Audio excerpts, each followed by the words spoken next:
Structured query language को use किया जाता है। स्ट्रक्चर्ड क्वेरी लैंग्वेज जो है ये एक ANSI स्टैंडर्ड लैंग्वेज है जिसको ऑलमोस्ट तमाम DBMS जो हैं वो यूज करते हैं, चाहे वो माइक्रोसॉफ्ट SQL सर्वर है और चाहे वो जो है वो ओरेकल है। ठीक है जी, कोई भी डेटाबेस होगी तो वो उसको जो है वो यूज करेगी, कोई भी अगर हमारे पास SQL लैंग्वेज होगा या DBMS होगा। इसके अंदर हमारे पास ये देखें जी, ओरेकल है, सी बेस है। ये बात भी थोड़ी सी ध्यान में रख लें जी, डेटाबेस मैनेजमेंट सिस्टम वो प्रोग्राम जिसके अंदर हम डेटाबेस को बनाते हैं, डिजाइन करते हैं, कंट्रोल करते हैं, मेंटेन करते हैं और उसके ऊपर तमाम एडमिनिस्ट्रेटिव जो ऑपरेशंस हैं उनको परफॉर्म करते हैं। और वो क्या है, माइक्रोसॉफ्ट SQL सर्वर, ओरेकल है, इसी तरह MySQL है, SQLite है, एक्सेस है, ये डिफरेंट नेम्स हैं। हमारे पास SQL के बेनिफिट्स क्या हैं, क्यों इन सब में SQL लैंग्वेज जो है वो ऑलमोस्ट सेम होती है, जो ANSI के स्टैंडर्ड को फॉलो कर रही होती है, ताकि एप्लीकेशन जो है ना वो आपकी पोर्टेबल हो। आपकी डेटाबेस, आपकी SQL एक डेटाबेस के लिए लिखी गई है, एक पर्टिकुलर DBMS में लिखी गई है, तो वो दूसरे पे भी आपके चल सके। एप्लीकेशन की जो लाइफ है वो थोड़ी लंबी उम्र तक उसे चलाया जा सके और एक ही वेंडर के ऊपर जो डिपेंडेंस है वो उसकी जो है ना वो कम रहे। जैसे बाज़ औक़ात हम कोई चीज बनाते हैं, जैसे असेंबली लैंग्वेज है तो उसके डिफरेंट कंपाइलर्स हैं, तो वो डिपेंडेंस उसमें मौजूद रहती है। अगर आप एक मशीन के लिए असेंबली लैंग्वेज का प्रोग्राम लिखेंगे तो वो दूसरी मशीन के ऊपर नहीं चलेगी। अगर आप एक वेंडर ऑफ हार्डवेयर के लिए असेंबली लैंग्वेज का प्रोग्राम लिखते हैं, यानी इंटेल आर्किटेक्चर का डिफरेंट है और जो दूसरे आर्किटेक्चर्स हैं इंटेल के मुकाबले में, जैसे मोटरोला का है, उसके लिए वो डिफरेंट होती है। क्रॉस सिस्टम कम्युनिकेशन SQL, इसमें ये ऑप्शन मौजूद होती है कि अगर आपने MySQL के अंदर अगर हमने बात की है जी, तो MySQL के अंदर भी अगर आपने डेटाबेस बनाई हुई है और बाद में उसको आप SQL में लाना चाहते हैं तो आपको ज्यादा उसके ऊपर जो है ना वो क्वेरीज में चेंज नहीं करनी पड़ेगी, ऑलमोस्ट सेम होगी, या उसमें थोड़ी बहुत चेंज करके आप उसे क्रॉस सिस्टम कम्युनिकेट करवा सकते हैं।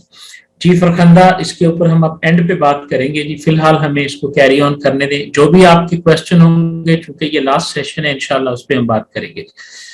SQL जो होता है उसके फॉर्मेट्स क्या हैं। सबसे पहले दो किस्म की लैंग्वेजेस और दो किस्म की कमांड्स होती हैं SQL के अंदर। एक हमारे पास डाटा डेफिनेशन लैंग्वेज की कमांड्स होती हैं, डाटा मैनिपुलेशन लैंग्वेज कमांड्स हैं। मसलन आप देखें कि जो कमांड्स मैंने यहाँ पे आपके लिए गूगल किया हुआ है, इस लिंक को मैं आपको दिखा देता हूँ। यहाँ पे जो मैंने आपके लिए गूगल करके रखा हुआ था, ये देखेंगे।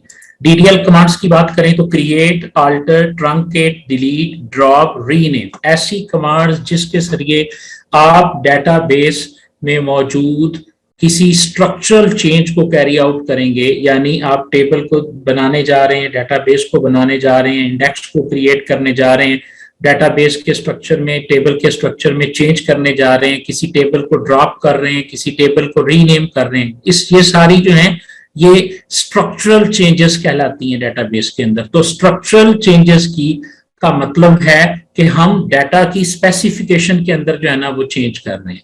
तो ऐसी तमाम कमांड्स जिसके जरिए हम डाटा की स्पेसिफिकेशन में चेंज करते हैं या डाटा को हम डिफाइन करते हैं, ये आपके सामने है।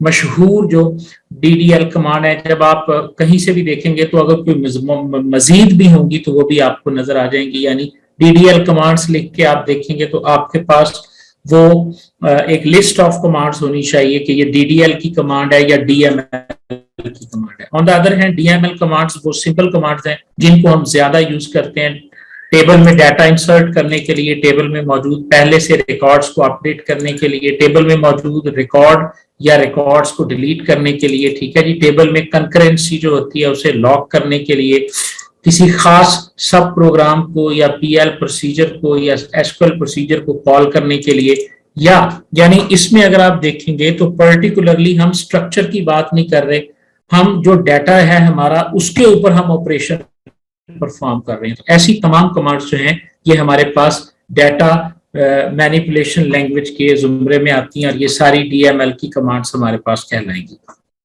कुछ जनरल रूल्स हैं डाटा SQL के कि जो कमांड के नाम होते हैं यानी जो रिजर्व वर्ड होते हैं, हम सारे जानते हैं जी रिजर्व वर्ड्स किसी भी लैंग्वेज के क्या होते हैं, वो वर्ड्स जिनका प्री डिफाइंड एक मीनिंग स्पेसिफाई होता है और उनको हम बतौर वेरिएबल्स के, बतौर आइडेंटिफायर्स के, यूजर डिफाइंड आइडेंटिफायर्स के हम उसको यूज नहीं कर सकते। आप सेलेक्ट और इंसर्ट को कैपिटल लिखेंगे जो भी कमांड का नाम है, लेकिन इससे ये एग्जीक्यूट हो जाती है। साजिद ने सही पॉइंट आउट किया जी, कीवर्ड भी हम इसे कहते हैं। तो इसको रिजर्व वर्ड्स को आमतौर पे हम कैपिटल में लिखते हैं। जहां कहीं भी आपको एसक्यूएल का कोड लिखा हुआ नजर आएगा आपको ये कैपिटल में नजर आएगा। और अगर आपसे ये क्वेश्चन पूछा जाता है कि जी के जो हमारे पास रूल क्या है, तो रूल यही है कि हम जो हमारे पास कीवर्ड्स और रिजर्व वर्ड्स होते हैं एसक्यूएल के, वो कैपिटल में लिखते हैं। यूजर डिफाइंड आइडेंटिफायर्स को आमतौर पे हम लोअर केस में मेंशन करते हैं। करली ब्रेसेस अगर लगी हुई है यानी वो एंगल ब्रैकेट्स, तो उसका मतलब है कि ये आइटम रिक्वायर्ड है अगर किसी के सिंटैक्स में आप देखें।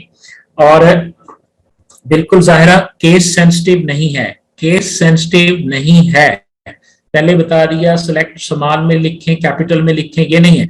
लेकिन एसक्यूएल का एक रूल है कि it should be in capital, okay. It doesn't mean कि आप अगर सिलेक्ट को स्मॉल में लिखेंगे तो उससे क्वेरी एग्जीक्यूट नहीं होगी। सही आपने ये पॉइंट रेज कर दिया कि इसका मतलब आपने इसको ये नहीं समझना कि ये एक केस सेंसिटिव है, ठीक है, ये ज़हन में रखना है। उसके बाद ये मीन चॉइसेस अगर कहीं पे ये लिखा हुआ है किसी सिंटैक्स में, तो उसका मतलब है बार साइन का कि ये चॉइस है। और अगर इस तरह का सिंटैक्स बना हुआ है तो उसका मतलब है कि ये ऐसी आइटम्स हैं जिनको आप, ये सिंटैक्स है, ओवरऑल सिंटैक्स है जिस तरह से आप एक क्वेरी को लिख सकते हैं या लिखी हुई क्वेरी को आप पढ़ सकते हैं या टोकनाइज कर सकते हैं क्वेरी।